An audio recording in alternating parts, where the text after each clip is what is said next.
Nesta edição especial do Jornal Nacional, nós temos a presença do 38º presidente da República Federativa do Brasil, Jair Messias Bolsonaro. Presidente, muito boa noite. Boa noite, Bonner. Boa noite, Renata. Primeiro, parabéns por essa vitória ampla nas urnas. Muito obrigado desde já por abrir as portas da sua casa para o Jornal Nacional nessa noite tão especial, de um dia certamente que foi muito atribulado e tem sido para o senhor. Nós já sabemos que, em primeiro lugar, o senhor deseja agradecer aos eleitores brasileiros e é muito justo. Por favor. Eu quero agradecer a todos que votaram em mim, pelo apoio, pela confiança, agradecer pelas orações também. Afinal de contas, ao longo de 4 anos, não só durante a pré-campanha, bem como a campanha, nós tivemos uma bandeira baseada na passagem bíblica, João 8,32. E conhecereis a verdade, e a verdade vos libertará. Está na hora do Brasil conviver com a verdade. Então agradeço esses que acreditaram na verdade e confiaram no meu nome nas urnas. Presidente, nesses poucos minutos que nós queremos aproveitar aqui à sua disposição para acalmar os ânimos que andaram tão acirrados ao longo dessa campanha. No primeiro dia, depois do segundo turno, o senhor disse aqui no Jornal Nacional que será um escravo da Constituição de 1988. No último sábado agora, na sua última aparição nas redes sociais, antes da eleição, o senhor estava com um exemplar da Constituição nas mãos e reiterou que todas as suas ações seguirão os postulados da Constituição. No seu discurso da vitória de ontem, o senhor disse que vai defender as liberdades e vai defender a democracia. Diante disso tudo, o que é que o senhor diria àqueles que ainda insistem em dizer que a sua eleição é um risco para a democracia? Primeiro, dizer-lhes que as eleições acabaram. Chega de mentira, chega de fake news. Realmente, agora estamos numa outra época. Eu quero governar para todos, como você bem disse, no Brasil, não apenas para os que votaram em mim. Temos uma Constituição que tem que ser realmente a nossa Bíblia aqui na Terra e respeitá-la, porque só dessa maneira podemos conviver em harmonia. Presidente, boa noite. Durante a campanha, o senhor já teve oportunidade de se desculpar por palavras mais fortes que usou em sua pregação sobre um projeto polêmico de educação sexual nas escolas. O senhor chegou até a pedir desculpas aqui no Jornal Nacional por ter se excedido no calor das discussões. Numa outra ocasião, o senhor disse enfaticamente não ter nada contra os gays. Depois disse que vai lutar contra aqueles que querem dividir o Brasil entre homos e héteros, entre brancos e negros, entre sulistas e nordestinos. Há relatos concretos sobre pessoas que têm agredido gays, verbal e fisicamente.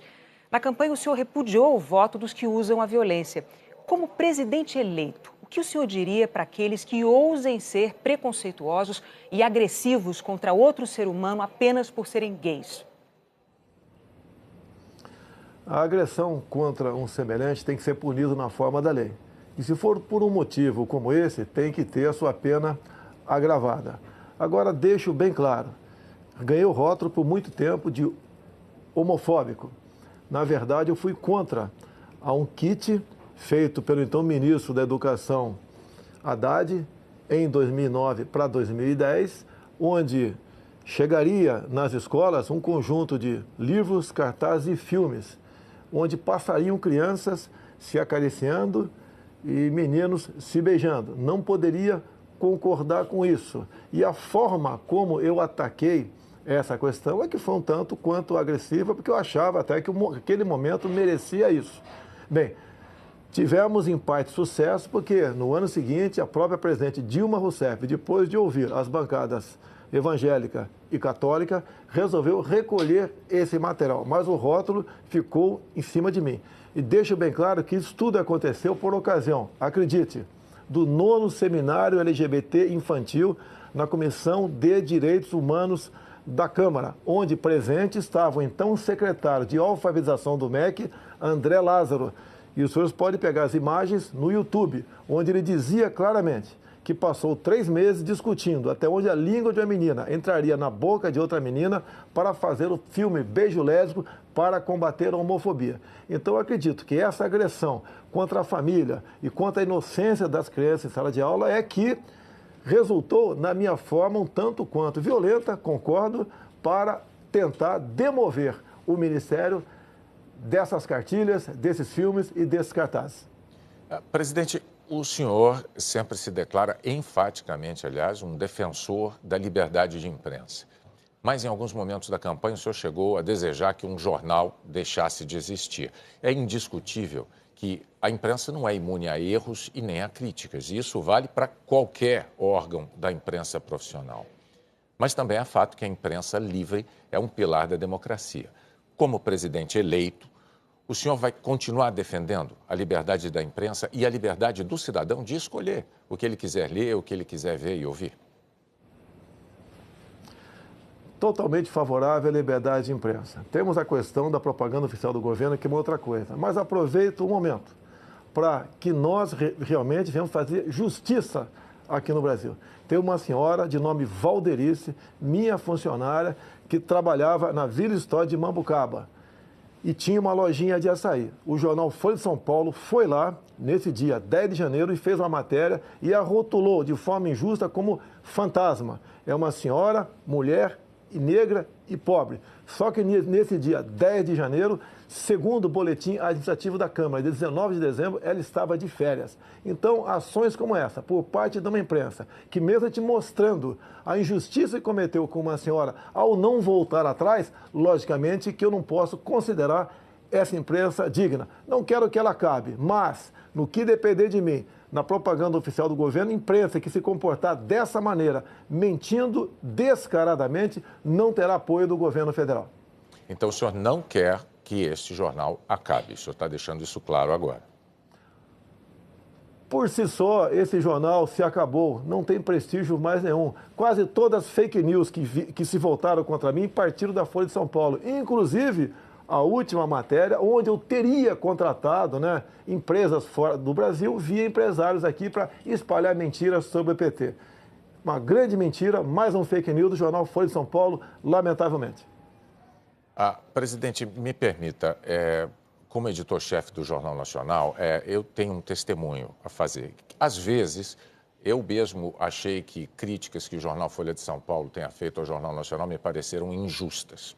Isso aconteceu algumas vezes, mas, para ser justo do lado de cá, eu preciso dizer que o jornal sempre nos abriu a possibilidade de apresentar a nossa discordância, de apresentar os nossos argumentos, aquilo que nós entendíamos ser a verdade.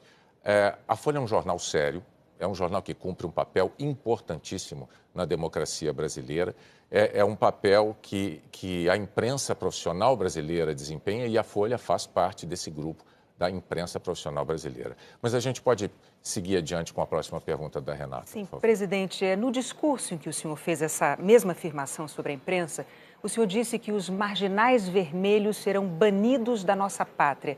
O que o senhor quis dizer com isso? Foi um discurso inflamado, com a Avenida Paulista cheia, e, logicamente, eu estava me referindo à cúpula do PT e cúpula também do PSOL. O próprio Boulos, havia momentos antes, dito que invadiria a minha casa aqui na Barra da Tijuca por ela não ser produtiva. Vimos o candidato do PT derrotado, em vídeo também dizendo que a crise no Brasil só acabaria quando Lula fosse eleito presidente. Então foi um momento de desabafo, é um discurso acalorado, mas não ofendia a honra de ninguém. O que eu quero dizer com aquilo? No Brasil, de Jair Bolsonaro, quem desrespeitar a lei sentirá o peso da mesma contra a sua pessoa. Presidente, essa campanha foi muito polarizada, todo mundo sabe, todo mundo notou, às vezes até dentro de famílias houve brigas, o senhor certamente tem conhecimento disso. Ontem, no seu discurso, o senhor muito corretamente disse que será o presidente de todos os brasileiros. Para conseguir o seu objetivo de conciliação nacional, respeitadas as diferenças de ideias, o que é que o senhor poderia dizer agora, nesse momento aqui no JN, para os que não votaram no senhor? Dizer a todos vocês que não votaram em mim que nós estamos no mesmo barco. Se o Brasil não sair dessa crise ética, moral e econômica, todos nós sofreremos as consequências do que se aproxima no futuro. Nós queremos junto com vocês. Afinal de contas, nós temos tudo para sermos uma grande nação. O que está faltando é a união de todos, evitar as divisões. Essas divisões apareceram no governo anterior. Nordestinos, sulistas, brancos e negros, ricos e pobres, homos e héteros. Isso nós vamos evitar. Vamos tratar todos iguais. E eu apelo àqueles que não votaram em mim. Nos dê oportunidade agora de mostrar que realmente nós podemos fazer uma política de modo que a felicidade se faça presente em nosso meio no futuro. Presidente, uma última pergunta. O senhor disse há pouco à Record e ao SBT que pensa em convidar o juiz Sérgio Moro ou para o Ministério da Justiça ou para o Supremo Tribunal Federal. Qual dessas duas funções o senhor prefere para ele? Olha, o juiz Sérgio Moro é um símbolo aqui no Brasil. Eu costumo dizer que é um homem que perdeu a sua liberdade no combate à corrupção. Ele não pode mais ir na padaria sozinho ou ir passear com a tua família no shopping sem ter um enorme aparato de segurança ao teu lado. É um homem que tem que ter o seu trabalho reconhecido. Para mim, pretendo conversar com ele brevemente, já foi feita essa sinalização positiva, pretendo convidá-lo para o Ministério da Justiça ou, seria no futuro, abrindo uma vaga no Supremo Tribunal Federal, na qual melhor ele achasse que ele poderia trabalhar para o Brasil. É um homem que tem um passado exemplar no combate à corrupção. Em qualquer uma dessas duas casas, ele levaria avante essa sua proposta. E a corrupção tem que ser banida aqui do Brasil. Ninguém suporta mais conviver com essa prática tão nefasta. Presidente Jair Messias Bolsonaro, mais uma vez, nossos parabéns pelo seu desempenho nas urnas, pelos votos que o levaram ao Palácio do Planalto. Muito obrigado por dedicar esse tempo aos eleitores brasileiros, usando o Jornal Nacional para isso. E nós agradecemos, não apenas em nome do JN, mas em nome de todos os eleitores. E em nome de todos os eleitores, pode acreditar, desejamos ao senhor um excelente governo. O Brasil precisa disso. Parabéns mais uma vez e boa noite. Bom, Renata, boa noite e muito obrigado pela oportunidade. Boa noite.